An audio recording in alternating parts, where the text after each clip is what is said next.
Hi, and welcome to Season 2 of the Team Deakins Podcast, a collection of informal conversations between Roger and James Deakins and a guest. We never know where the conversation will take us, so listen in and see where it goes. This episode is sponsored by Aperture, a premier manufacturer of LED lighting with the industry's greatest variety of fixtures for your complete lighting needs. Aperture recently announced the new Storm family of lights. With LED white light quality that matches natural daylight and classic tungsten bulbs, plus extreme low-end dimming while maintaining color quality. Discover more about the new Storm lights and the complete Aperture lighting ecosystem at aperture.com. Today, we're speaking with a special effects supervisor. His credits are many and include Solo, a Star Wars story, 1917, The Batman, and Deadpool and Wolverine. We're pleased to welcome Dominic Tuohy. Dom, thank you for doing this. Yeah, welcome. Firstly, thank you for asking. I know it's a bit of a dodgy connection, but hopefully you can hear me clear. No, thank you. It's great to see you guys. We'd like to start with our usual question, which is, how did you get to where you are today? Was there something in your childhood that made you want to make weird things happen? Blow things up. Yeah, right. But what drew you to this path? My dad worked in the industry. He was a chauffeur, and he took me on the set at those early ages. And I think that was where I fell in love with the industry. He then moved on to become a first assistant and then producing. So he's had a great passion for making films.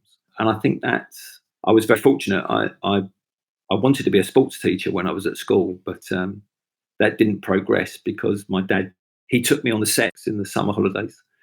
And I ended up meeting the special effects team that were on that. And from that, well, it's 40 years now. I've been working in this industry and working with these guys. They were based at Pinewood Studios. And the owner, the boss, was Martin Guttridge. He was very talented himself, but he had this family kind of team. Some of the top special effects supervisors that I've working now and in the past have all come through that. But you don't realise that at the time. You're just working with some friends really. And what they did is they basically took you under their wing. You didn't realise at the time, but that experience working on any project that was out there. I mean, we worked on pop promos, we did films, we did exhibition work, whatever paid the bills. And that was an amazing experience. And it's something that I think we've lost a little bit of that. And I think that love of working with people that respect you is something that's kept me going. And it's something that I try to do within my team. I think it's really important. I think having a good working team is just so important. I mean, my mantra is to follow what I learned. And that's what's led us to where we are now, really. And we've been very lucky along those ways.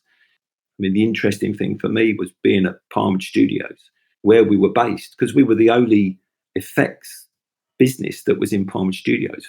Pinewood Studios was what they call four-waller, which basically meant that it did everything in-house. So the fact that we were in there was great because it gave us an opportunity to work with lots of films that were in Pinewood Studios. But you didn't realise that brought to us was some really talented people by the names of Roy Field and Cliff Cully. And what they specialised in is they specialised in matte paintings that I'm sure you're fully aware of. And I didn't even realise what they were until I went into their workshop and saw these amazing pieces of glass with the old-fashioned cameras that were looking through. And you really saw the smoke and mirrors of the film industry. And that kind of allowed me to focus on what we were trying to do, because it is all about smoke and mirrors, and it's all about in foreground can be hidden by something so you can cheat things and move things about. And that really was something that I really embraced. And even today, I'm using that with everything we do. You know, like, yes, the camera doesn't lie, but it also, you can make it lie. And that's the trick for special effects. As you know yourself, you're just trying to find that balance where you can do something and the rewards are tenfold. And I think what we're doing when we're making movies is making magic, because it's not real. So you get to take that magic a little bit further, because you really are able to make the train stand on its head or whatever. I just wondered what the early challenges you remember from the early work you were doing. Well, the earliest projects that I worked on was Santa Claus the movie with Dudley Moore, and then we worked on first Highlander. Then it was Little Shop of Horrors. And what was interesting with each film was they brought a different. Like 1 minute we were doing a lot of falling snow in Santa Claus the movie, so trying to make snow look real, trying to use products that we don't have today that we do then. Almost back then it was much harder. We didn't have CG to help us. So if we wanted to do frost on windows, for example, that was beer. We used beer and magnesium salt, and that was stippled onto the glass, and we used to dry it out, and you get those lovely. I mean, now you can buy it in a bottle. Go on Amazon and you've got it anywhere you like. But back then, so they were the challenges, using what you had around you to your best ability. Obviously, when we went on to Little Shop of Horrors, there was all the animatronic, big plant that we would have to interact with, and it would crash through parts of the set, make sure the set was, break away, and there was puppeteers everywhere, and it was interesting to see that environment and how we could work together. So they were great tools. And then Highlander was blood and guts, and everything being so raw and natural, and so lots of elements. I mean, I spent many an hour out in a field in Scotland doing smoke, and basically left with a sandwich box, and we'll come back later and we'll pick you up. You're going to be out here for 8 hours or 12 hours. So I think back then it was much more difficult to do those effects, and also you had a really short period of time to make the effect happen. Whereas now we test everything before, so we're seamless now. That's the goal. But back then, it was very much, well, we're going on experience here, and we're going to put this amount of debris in this air mortar, and we're going to be able to fire it off, and we're going to have to angle it. But they were great skills to learn, because you had to be so you didn't want to hurt anybody. Whereas, like I say, now we have great opportunities to do a lot of testing, and we can be, okay, everybody, we're going to choreograph this move now, and you're going to stand here. Some of that stuff that we did back in the day was very much on the day. And like you know yourself, I mean, things have changed. And but they were great times, great fun was had. I must admit, I enjoyed every moment. With visual effects becoming more and more, how does that change what you're doing? I mean, I know you work closely with visual effects. How has it changed your work?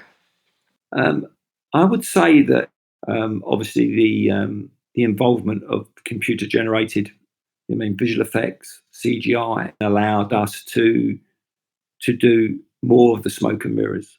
I think that we've gone for a fashion.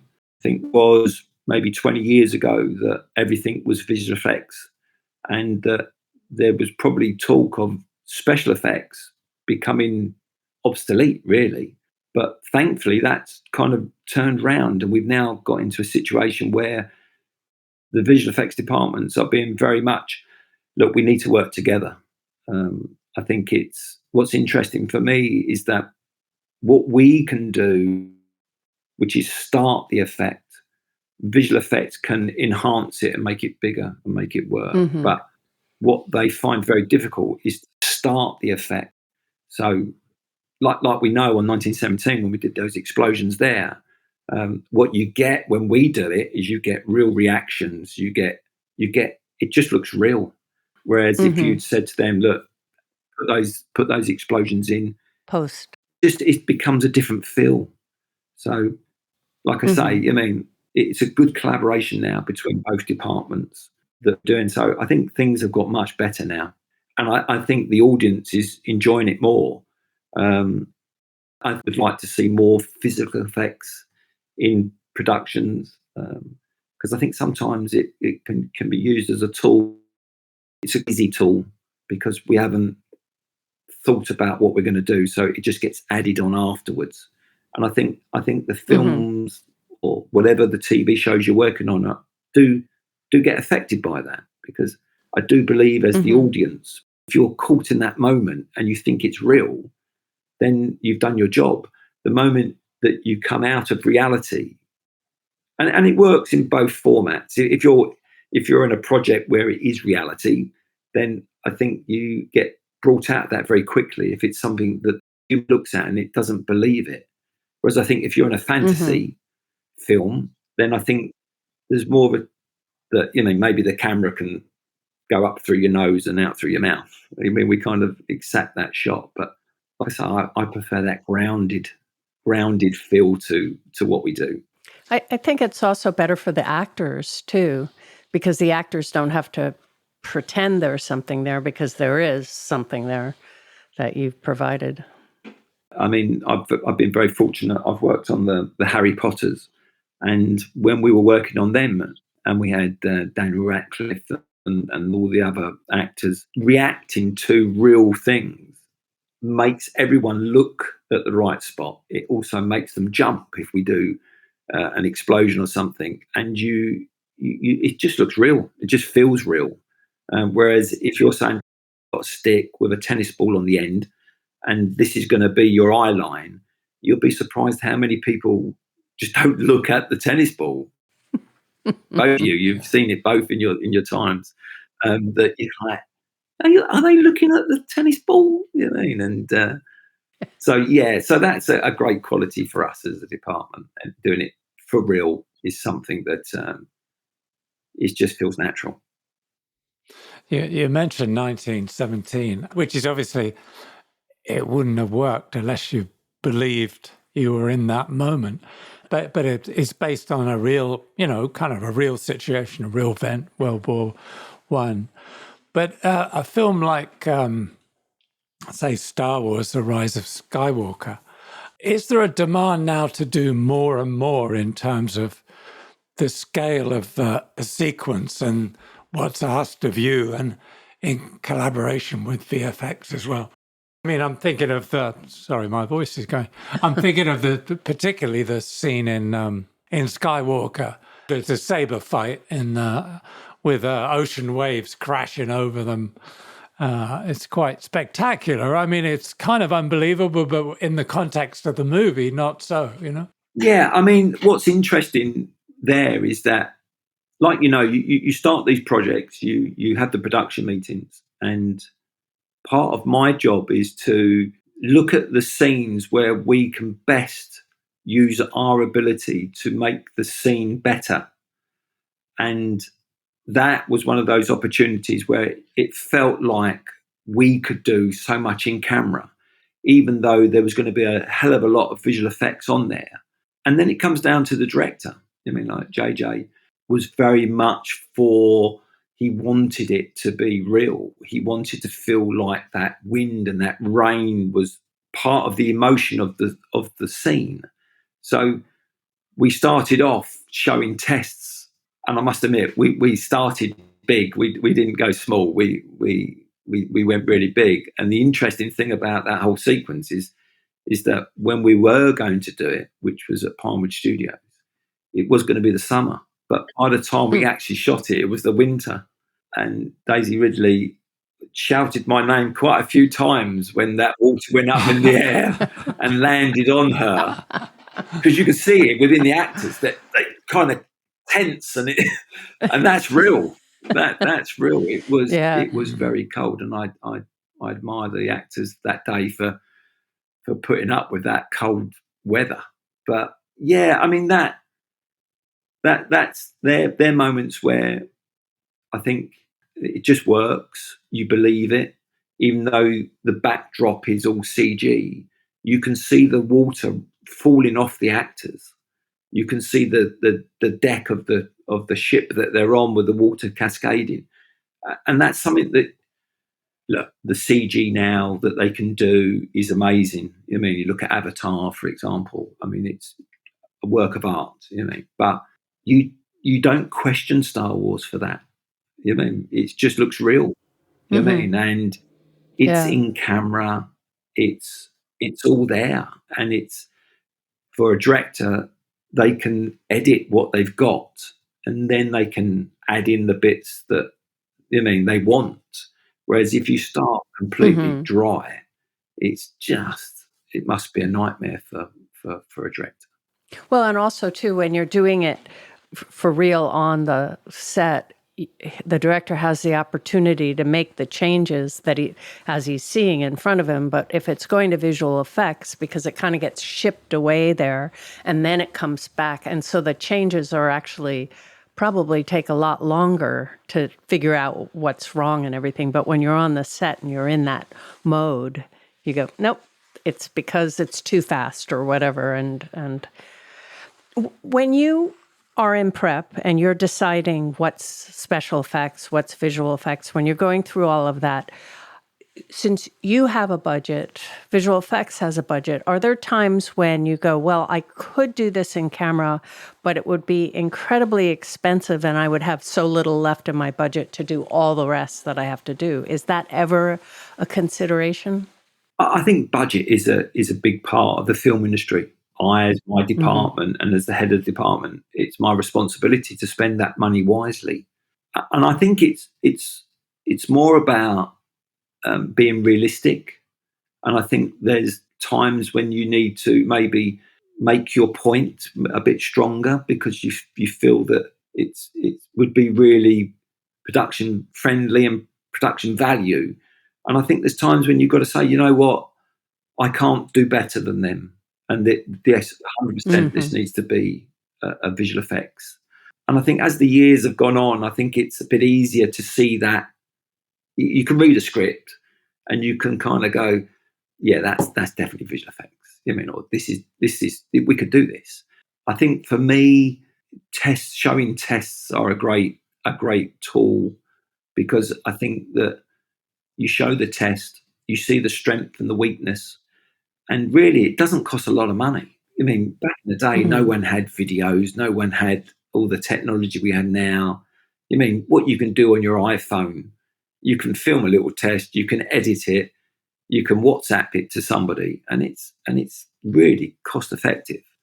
But it gives you that instant, oh, that's good, or that doesn't work. I think that's what's interesting about what we do. And also, as you know, some directors are quite strong in that they want to try it, in camera, and then they'll move on. I always remember talking to someone years and years ago, and they said that if they shoot it in camera, they've got it. If they don't shoot it in camera, then it becomes a whole committee of people saying what they should do. Yes. And I always remembered that, and I've used that a few times to people. And I said, well, look, why don't you just turn over? You might get something that's really cool here. Yeah. And I think that's, I've been very fortunate. We've worked on some amazing projects, and we've been allowed to show those things. What's interesting is sometimes you're making it up yourself, really, and that you're being left alone to show something, and the expectation is really quite high. So I've gone from one extreme where I've said, we're going to shoot on a little iPhone and show a little test, to like, hang on, guys, we need to, this needs to be a much bigger test here. We need to really show that we can do something quite cool here. Well, it seems like also in your work, you really need to know the capabilities of visual effects. You need to know what they can do and what they can't do.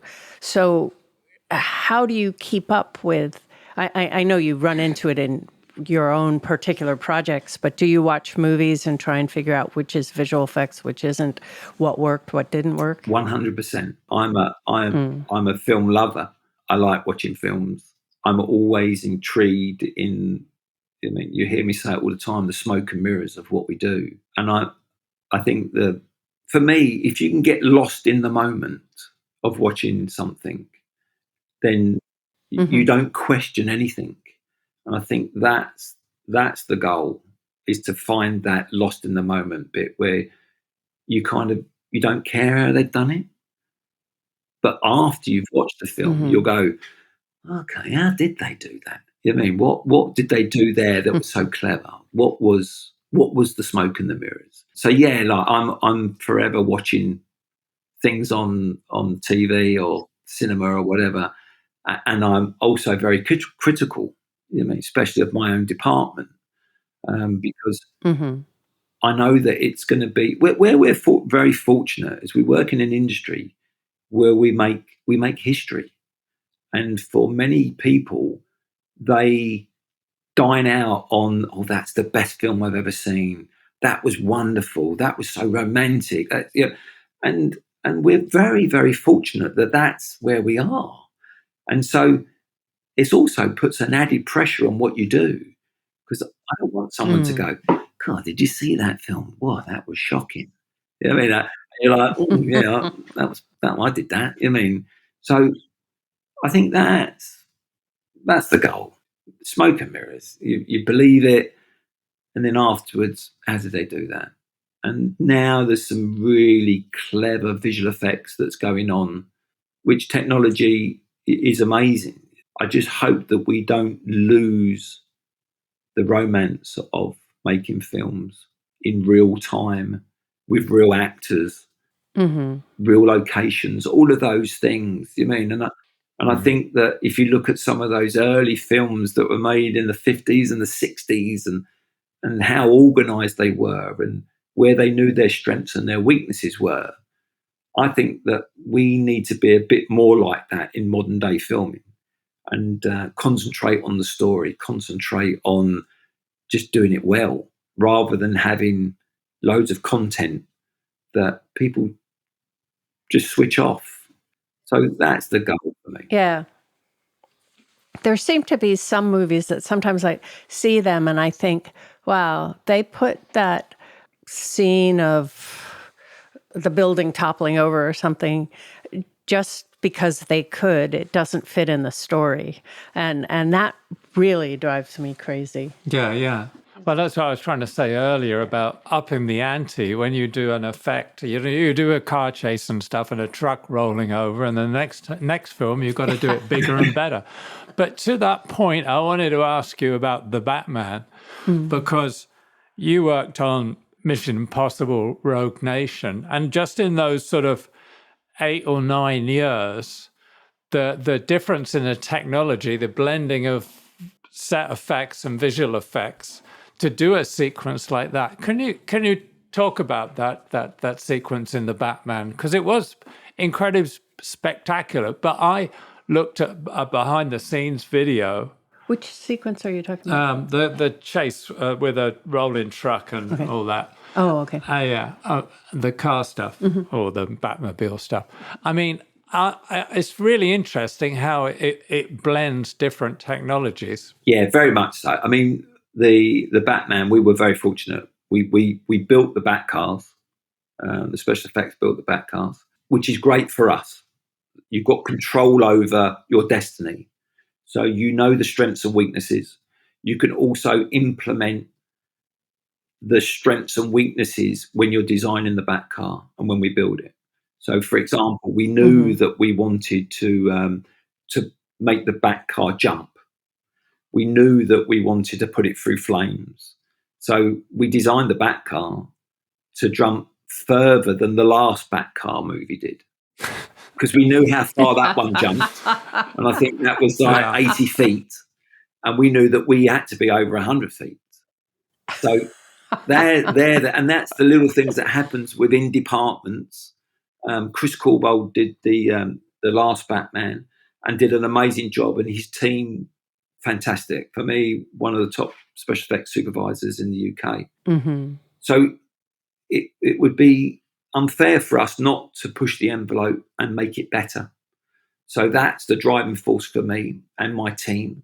So what the interesting thing about the chase was that we were building the cars, COVID came along, everything shut down. But it was just at the point where we were going to go to Liverpool and shoot this sequence. And the sequence was a good sequence. It was okay. But the sequence that you see now basically came through COVID. And it came because we had a chance to sit down and spend many hours in the Zoom meetings with visual effects, Dan Lemon, Matt Reeves, the director, myself, and Rob Alonzo, who did the second unit. And we had an opportunity to, as a small group, talk about what was a strength and weakness. And what was really apparent to me was that Matt wanted everything real. It was about being real. He didn't want the fantasy. If it could jump 100 foot, then it can jump 100 foot. And that was a great grounding for us. So I ended up going onto the internet and finding accidents, basically, and finding things that happened. And then I came back with those instances where you see a jackknife of a vehicle and you see it roll over and you see the container falling off. Well, that's for real. There's footage out there for real. And so I presented that to Matt and the team, and they were like, great, that's what we're going to do. We're going to add that into what we're doing. And then you had the realization when you come off the Zoom call, you're like, how are we going to do that? You're going to do it. And it was my idea. I'm sitting there with my chest pumped out, and now I've got to do it. But you kind of think about it logically, and you kind of go, right, okay. I know I'm sounding boring, but where's the smoke and mirrors in that? And that's what we did. And like I said, I've got an amazing team of boys and girls that work with us, and we sat down and we thought about it, and okay, we can do this, we can do that, that can lead us to that. And so the technology is almost old school, but we're bringing it into an environment now where we went to Dunsfold Airport on the runway there, and we tried to add as many live elements as possible to that. So every truck that you see moving has got containers inside it where we're spraying water out of it, but a very fine mist of water, which is what you get when trucks are driving in the rain. So it was important to us that we made sure there was enough of those trucks always in the shot. And then we made those trucks not only emit water, but they could jackknife in a controlled manner. And then you get the stunt team involved with those. And they're so skilled that they are so accurate that you've got all of these elements in real time. And like you say, then you're like, okay, so how do we move the camera around and through that moment? And then that's where you need visual effects, because you need to say, right, this is how we're going to shoot it. We're going to have hard mount cameras, and that's the look that we want. And then, okay, there's going to be bits here which we can't do just because of the physicality of it. And so that's where we then went into the array cameras, shooting it whilst it was all happening. And then we went into an LED volume. You know, we put LED screens up and we shot in the LED volume, which gave us that interactive light for the actor and gave us, like, we put them on motion bases so that we could get that violentness of the actor inside the car. And that's where you can move slightly forward from Rogue Nation as such with Mission Impossible. Right. Is that you have choreographed an event that's at night. So in some ways you've got control over the ambient lighting. So that, like, you know, I don't need to say to you, Rog, but that's a great tool to have, because now everything is wet, everything is dark. So it doesn't matter if we start shooting at 6 o'clock, as long as we finish before the light comes up, everything that we do is usable. So let's get as much as we can in a controlled fashion. And then you go into a stage where you've got a good chance of replicating that lighting and make it feel like you're at the same moment in time. And like we know, that's what it's all about. I mean, a car chase, you may see it for 5 minutes, but we're filming it for 5 weeks. So it's really important that you get those cuts. So you're playing back what you've shot as a second unit, basically, on the volume, and then the actors are in the car, like the penguins in the whatever, and that's the reflections and the whole interactive kind of lighting. So is that whole sequence storyboarded or pre-visualized now? Do you have it as a kind of an animation? Well, ironically, because it was COVID and we came back from COVID, we didn't have a previs. We had the videos. We made our own previs. You know what I mean? It was like, this is what we're going to do. This is the thing. And then Rob Alonzo did a really cool thing where we'd have a stretch of the motorway and we had little model cars. And he filmed it in stop motion.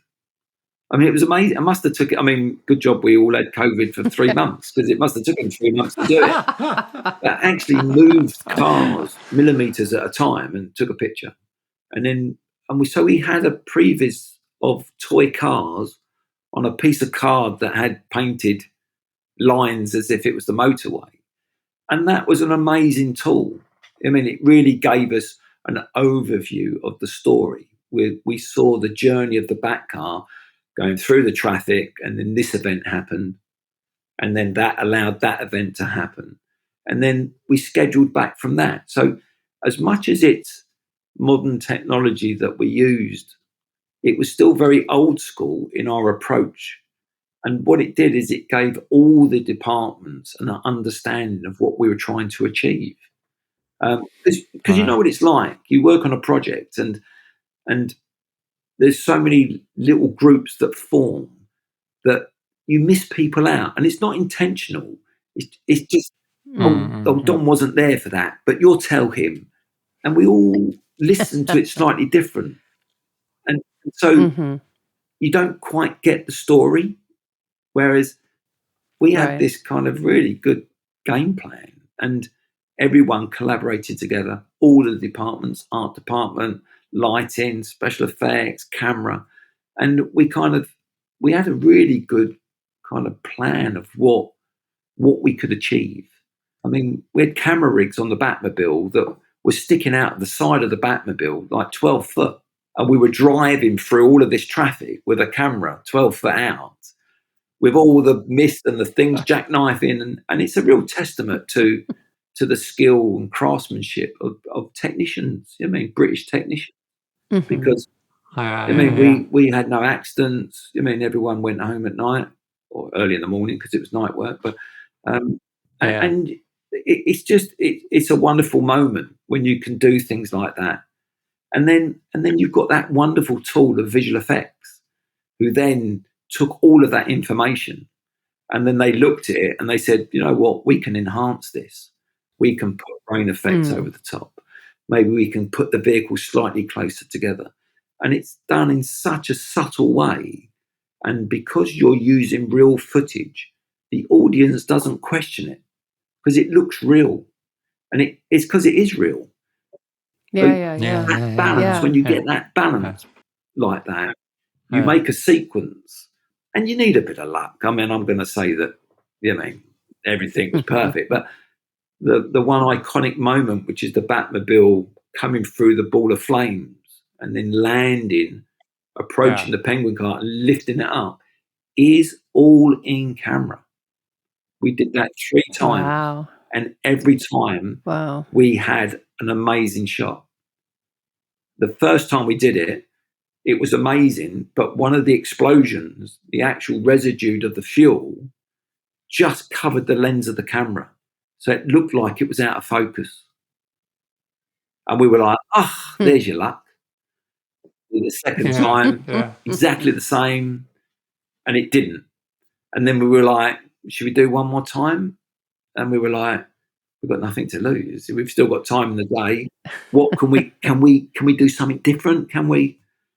And we were just trying little kind of, maybe I'll go a little bit later, or I'll hit the ramp slightly left, or I'm going to hit the button slightly. But there's so many things that happen within that event, that when you get it spot on like that, it's cinematic history. You mean you're like, wow. You mean, and for a special effects man like myself and my team, and the stunt team and everybody there, you mean it's really worth it. Really, really worth it. I think it also shows how important having time in prep and having, as you say, everybody there, because that was something I noticed in 1917 too, that they started prep so early, and months before we were shooting, we were in a production meeting, and there'd be makeup people there and prop people, which you normally don't see until the very end. And I think it made it a better movie for it. Yeah, I mean, look, what's interesting for myself is if you look at 1917 as a prime example, not only is it a technical film, I mean, you must have lived and breathed that for months and months. How you're going to do those stitches and where was the point? And I mean, those conversations must have been going on way before we all turned up. But what's interesting is that I always remember George, the actor, being dressed fully. And I remember Sam saying to him about the bag, I want you to get up now and walk. And he said that bag's too big. And I remember thinking, wow, and he was like, yeah, look, it's just swaying. I don't like the sway. We need a smaller bag. And I remember thinking, it makes perfect sense because it didn't look right. And all of those tiny details is what makes it so good when you're doing it on the day. But you forget that detail of that bag and where it comes across the shoulder and how that looks. And can he run with that? Can he sit down, make the suit, make his costume just a little bit bigger? And all of those things, make this seamlessness that, as you know, I mean, I always remember day one of 1917, and we'd done a little rehearsal. And if I look at day one to the last day, we were such a well-oiled machine. I mean, it was almost seamless. I'm going to pull that out there. You're going to go forward. That's going to lift up. I'm going to come in. And we didn't have to talk about it. We were there, and that's because we'd rehearsed and done all those things. So, yeah, preparation is so important in any film. And if you can afford to get as many HODs involved as you can, I think that it makes for a much better film. And I think it makes for a much clearer understanding when you're physically going to put it on film.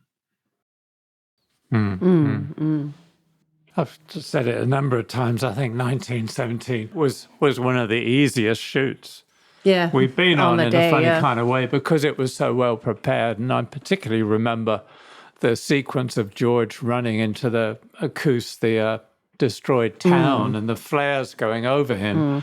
And they were absolutely timed perfectly for him and his run by the time we got there to start shooting, which was just as well because poor George didn't have to run. Yeah, I've got to say, I'll take my hat, George. Not only a lovely guy, but so professional. And so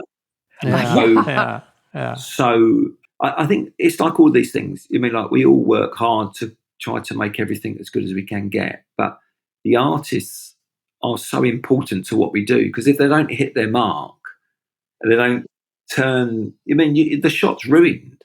So to have that awareness, that spatial awareness of just feeling it, I think is quite unique, and I think it's something that lots of actors and actresses don't have. But I think George has it of abundance. And like you say, that whole sequence with the flares. I remember when we did the very first tests on the back lot at Shepperton. And we put them on that winch system that you had set up, Rog. And I remember looking at both you and Sam when we let the first one off, and you were like, "Yep, that's got legs. That's where we want to go." And like I say, for us, what's great is I remember talking to you about how we could change the flares and that we could make the brightness of them and make them more orange or less blue. And I remember that, and we were very fortunate. There's a very good kind of chemist, really, called Event Horizon, and they basically made the flares for us, and that's quite unique in itself as well. So part of what we do is coming out to these companies and outside of the film industry and basically saying to them, look, we what can you do? Can you help us here? And yeah, I mean, that sequence is a great sequence, and only if you're there you realize how much work goes involved. And Yeah, I always right. remember the art department making that amazing model. And when you and Sam had said where you wanted the flares to go from and to, and I think it was Rod, the art department, he made this kind of like track, and he had a little light bulb on it, a little pee-wee bulb. And as he moved it over the model set, it created the shadows that you wanted. I can remember being in those meetings where I think we need to go up a little bit on this panel, and can you come down because it's stopping the light coming through here. And like we're saying about the Batman, that's so old school. I mean, like, can you imagine doing that as a previs? You still be doing it now. Right. Whereas Yeah. that was like, yeah, look, that light is shining through there. That doesn't work. Bring that set down a little bit. I mean, don't make that as wide. I mean, no, I want this bit to be in shade, so make that bit longer or change the angle. So we kind of knew where we were. But I always remember, I think we had to, was we 12 seconds? Each flare had to burn for 12 seconds. So, it was like 26. Was it 20? I was going to say, I know you were head scratching at the beginning because Sam said, oh, it's got to be exactly 26 seconds. And the arc is certain speed. Yeah. I remember we had the flares made and it was like 26 seconds. They got burned for 26 seconds and all that kind of stuff. Yeah. And I always remember we had the flares made and they were like 30 seconds. I was like, no good. They've got to be. Too much. Yeah. And then we made them. And then we had a problem. And I don't know if you know this, but we had a problem where they were only burning for like half the time. So we let one off. And then when it went up, we knew that they only ran for a certain time. We let the second one off. So that it looked seamless. But in fact, there was two that were going off to go to the 26 seconds. Yeah. But that was one of those moments where it's like, how are we going to get around this? And it was like, I don't need to tell anybody my problems because they're going to say to me, that's your problem, Dominic, get on with it. So I was like, right, okay. And I can remember all the guys that were firing those flares were all on top. We was on timers. Everyone was on a stopwatch.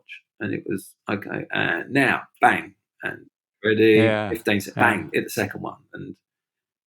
It's like we say, it's history now, isn't it? I mean, it's a fantastic sequence that's made the film and it just makes it special, doesn't it? Have you got to the point now? I remember I was doing Skyfall with Chris Corbold, right? And Sam was saying, well, the sequence in the underground, it needs a big event. And I remember Chris Corbold suggesting the underground train crashes through the roof of this Victorian underground tunnel. And he said to me, yeah, I've always wanted to do that. It's really great. Sam says, yeah, okay. Have you got one of those stories? Do you suggest things? No, but I'm waiting for you to ask me because I'm up for anything like that. That's a great thing. But there's not one thing you haven't done yet that you really want to. I think there's always something that we'd like to do. I just think it's just got to be. For me, it's not about doing the big effect. It's about doing something that people don't question. That's when you've done a good job. So you mean like that's one extreme to the other. You mean that underground train coming into the deep tank of 007. If everyone could see the infrastructure that went behind that to create what you did, I mean. That was a full-size underground train that was built for kind of real, and it must have been, well, it was up against the Reds, wasn't it? It was 50 foot up in the air. Yeah, and out the And out the stage door. yeah. At the I mean, beginning. amazing. I remember going down there and seeing the boys make it, and I was like, wow, this is amazing. So, but yeah, for me, it's more about this. I mean, like being clever. I think clever. I think 1917 we is a prime example where we were clever. I mean, we used our strengths and it just worked. I mean, and people don't question it. Batman maybe is another one. I mean, the sequence there with all the cars is historic, but we did lots of things on Batman. We did lots of massive rain rigs. We did, I mean, things moving, gantries swinging water around. effects, yeah. I mean, there was a lot of work on Batman that people don't realise is for real, but it is. So, and I think, I mean, like that's what we're very fortunate. I mean, it's not real. What we do isn't real.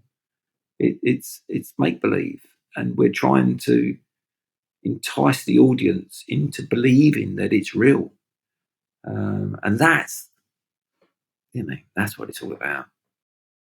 Yeah, and you're right about the smaller things that people don't even realize. Let's say someone tosses something, but it has to end up right side up, and it's got to end up over here, and it wouldn't happen naturally. And that's always so amazing to me when you guys figure out the way that it will actually work every time. Yeah, I mean, trust me, you don't want to be in our workshop when we're trying to make that work. And that's why we like to do all that preparation well away from people before we turn up. But yeah, look, I mean, I could say it back to you, Roger, about all the things that you've done in films all these years. You mean, and you mean it's part of what we learn throughout our career, isn't it? I mean, you think, oh, I know I can do that, or I could do that better if I was just over here or a bit lower, and it's, you mean, it's making those decisions that are split decisions, because you only get one go at it. The moment that film turns over, that is it. Yeah, you can go for take two, of course you can, but that might not be as good as the moment that you're in. So it's about making the most of the moment. And I think, like we're all agreeing, when you get it right, it's very special, and it doesn't happen all the time, but when it does, it's really clever. How different is it? I mean, you've worked on such a variety of films, but I'm just thinking of, you worked on Sahara and Captain Phillips, which seem much more sort of location based. How different is it doing a film, one of those kind of films? Well, interestingly, Sahara was my first supervising job. That was my. Well, I'd worked. That's quite a biggie then. I'd worked there for 20 years, and which sounds mad saying it now, 20 years, but worked there for 20 years. And I supervised lots of smaller films. Was because we were a company, a lot of productions would just get us in for maybe a day or 2 days or a week, and then they'd get rid of us. But this was a project that I'd worked with a production designer called Alan Cameron before on something else when I was one of the boys running the floor. And I got on well with him, and he said, "Look, I'd love you to do this film. Will you come and do it?" And I was chuffed. I mean, wow, you want me to do this film? So without the help of Effects Associates, I couldn't have taken on a project that big on my own. So as a collaboration, I did it with their equipment and their help. So working in Morocco, I'd worked in Morocco before. So there is no infrastructure like in Morocco. So you have to bring everything from the UK. So we brought truck after truck. We built as many of the rigs as possible in the UK, and we shipped them out there, and the team came out and executed it. And that's been my grounding. That's been I only know to do it like that. I mean, we try to keep as much as possible in controlled as you can. And that comes from being at Effects Associates, because we would do the carpentry, we would do the plastering, we would do timber, you name it. We were our own little production team. So I've always tried to keep my team like that. So we've got all those skill sets within our department so that I don't need to ask someone to make me a little timber frame. We'll make our own timber frame. And that's always pushed us much further along. Of course, there's moments where you need to get the other departments to help you, but if you can do it all in-house, as I would say, you're just in control of what you need to do. But Captain Phillips, on the other hand, was an amazing story, and we ended up going out to Malta and basically going out on a boat for 8 hours a day or longer, out at sea, and working from the boat and using all the facilities that the boat had to make that film work. And then obviously when we were inside the life vessel, like the lifeboat, that's when we was in a stage. That's when we came back to Longcross Studios, and we all got motion sickness from being in a boat, moving constantly. Wow. But they bring great. I have great fond memories about both projects for different reasons. But yeah, they're two good films. I think Sahara still stands up now. And dare I say it, it's because it's old school special effects. It's all in camera. Of course, CG is there, but when you see Matthew McConaughey on the top of that platform and the rear section of a helicopter swinging round, that's because we had a rear section of a helicopter on a rig that span round, and we used our strengths and our weaknesses. You know what I mean? And then we cut wide and we had a real helicopter. But you know, the industry has moved along, like we're saying, but it also hasn't, because why change something if it works? You know what I mean? And I think we are losing that ability to use some of those old skills that we had, and we just rely on visual effects. And like I say, visual effects is an amazing tool. It's an amazing tool, but I'm very much, let's try and do as much as we can in camera. Are there times when you're called upon to make something work on the day that wasn't talked about in prep, but when they're trying to shoot it, they realize it's not working right? And are you called and said, can you make this thing repeatable or whatever? I mean, we try to eliminate that as much as possible. I mean, that's the sure. you mean, or otherwise it's like, stand back, everyone. We don't know where this is going, and that's never a nice thing to say to anybody. You mean, so we try not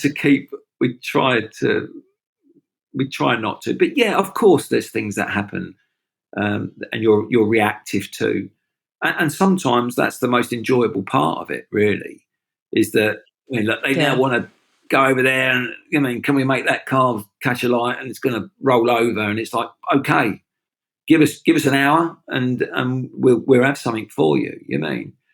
But that's where you need your team around you. You need those people that you trust, and they are looking at the small details. Why I am saying, yeah, look, we've got an hour, we're going to do it in an hour. They're going, hang on, Dom, I'm going to take this out of here. This needs to be removed before we do that. It's always a collaboration between all departments. But we try not to do that. But yes, of course, if we can, there's certain things that, of course, you can do that. I mean, there's other things. It's just like, no, come back in the morning. And do you have a kit that you bring with you just in case those kind of things happen? I mean, that, like, I don't know what, but Yeah, we have an SOS kit always. I think that's been my upbringing. Really, is that you have to think outside the box. Nothing is that black and white in the film industry. You need to be adaptive. You need to be able to be flexible. You mean, like, it's a creative process making a film, and it's not like reading a book.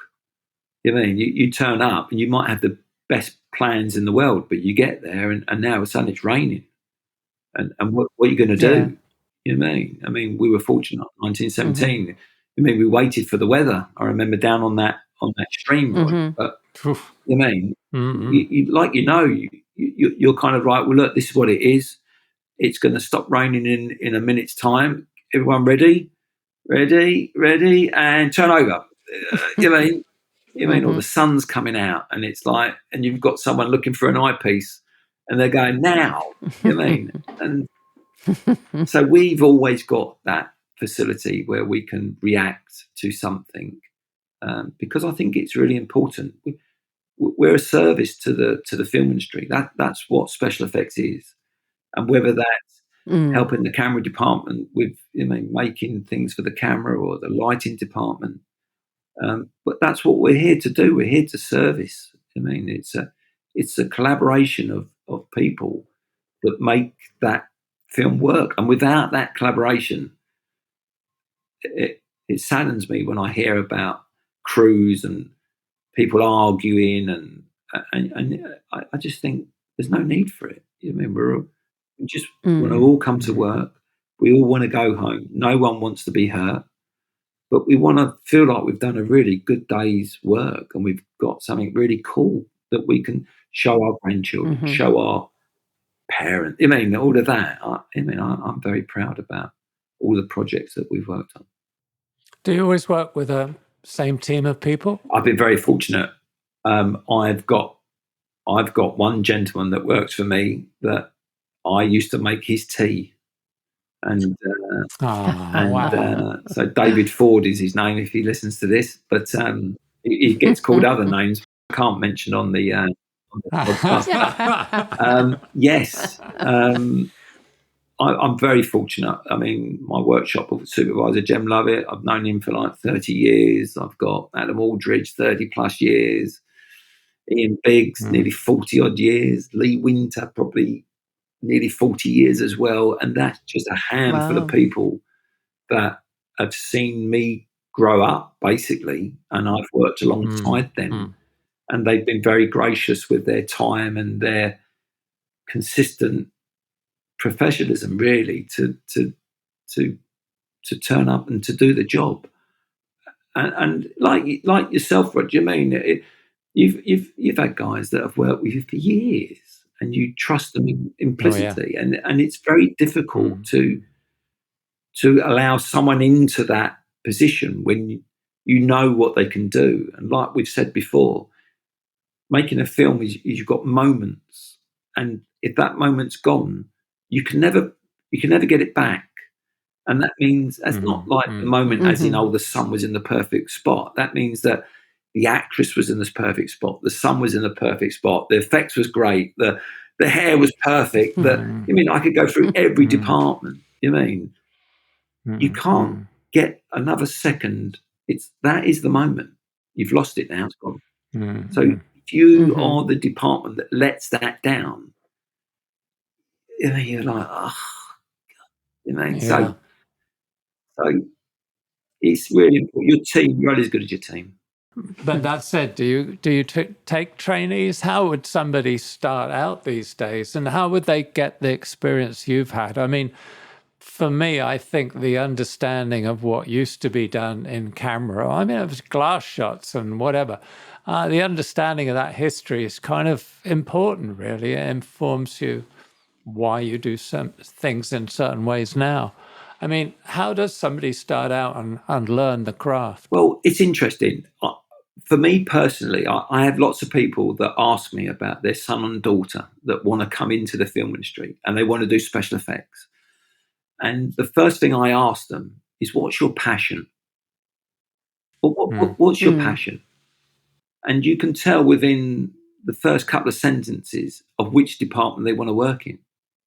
So if I had someone who comes to me and my passion is I love taking photos and I really like doing little videos of stuff, and then the special effects is not your department. Camera is your department.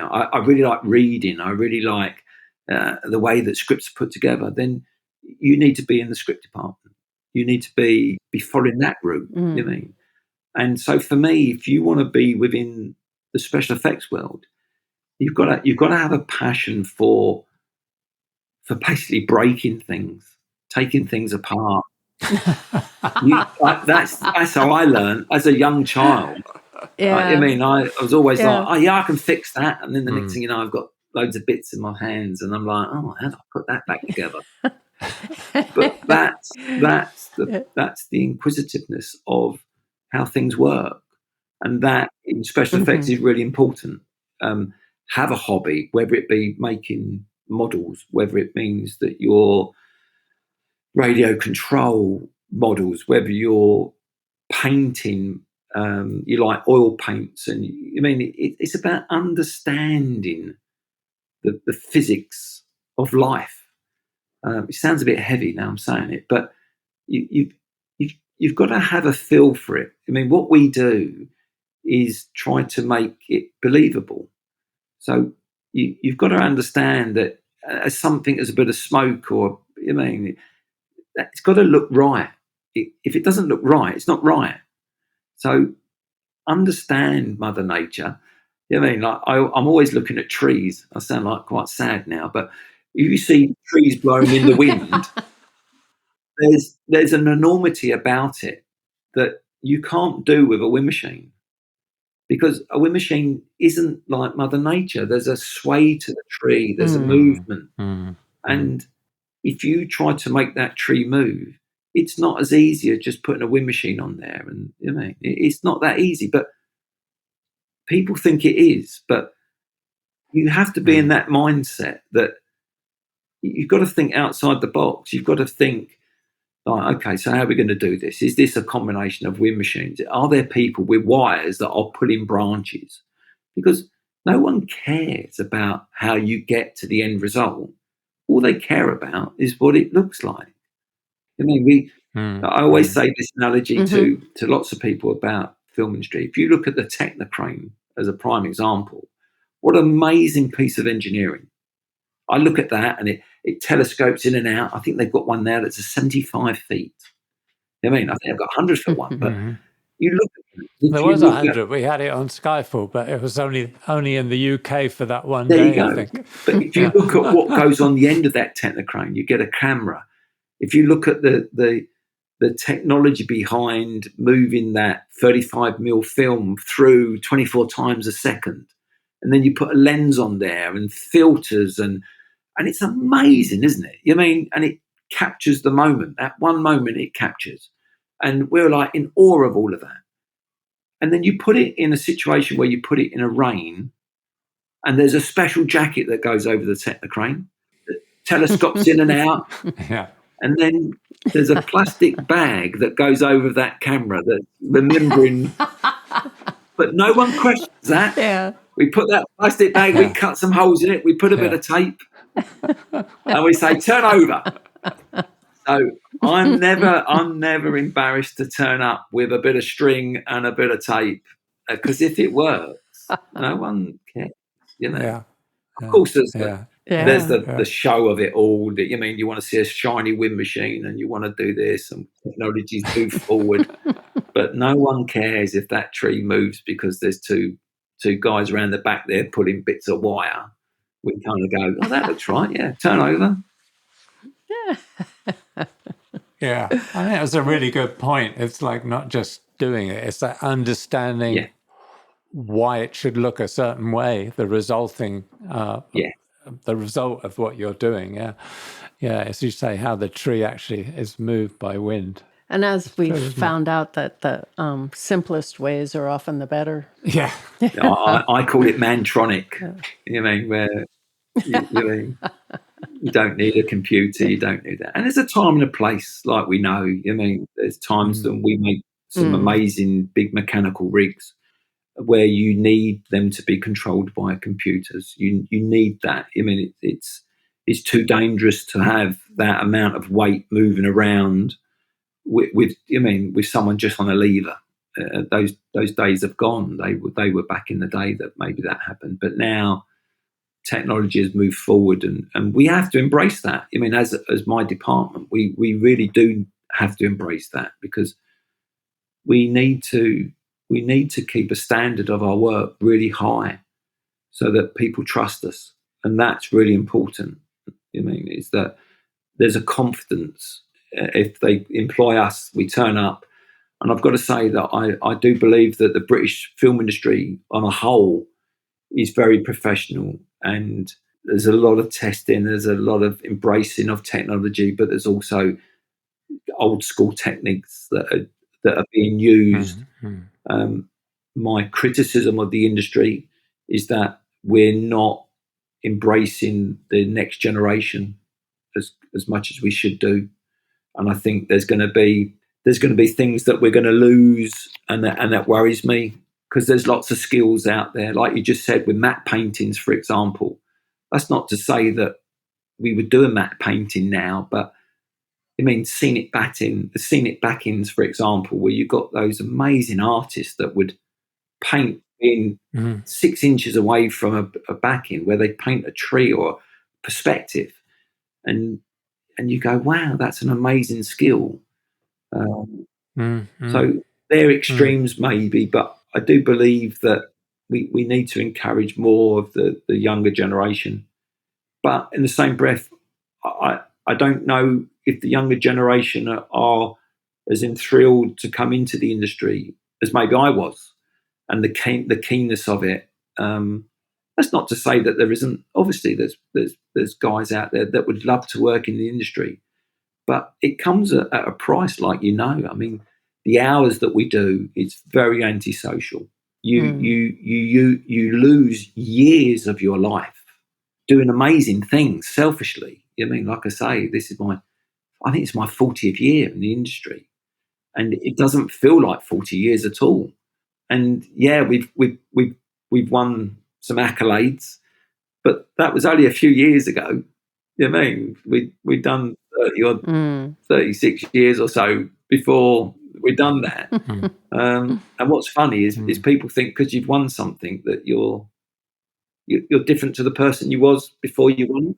Right, you were just before. Yeah. Your work ethic is exactly the same, and you wouldn't do anything different. But now all of a sudden you've got a voice, which is great. You know, I don't want to knock that, but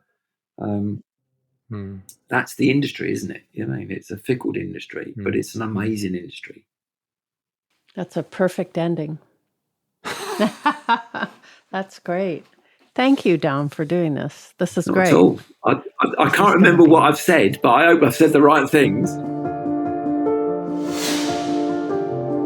If you'd like to sponsor the Team Deakins podcast, let us know at pod@teamdeakins.com. Thanks for listening.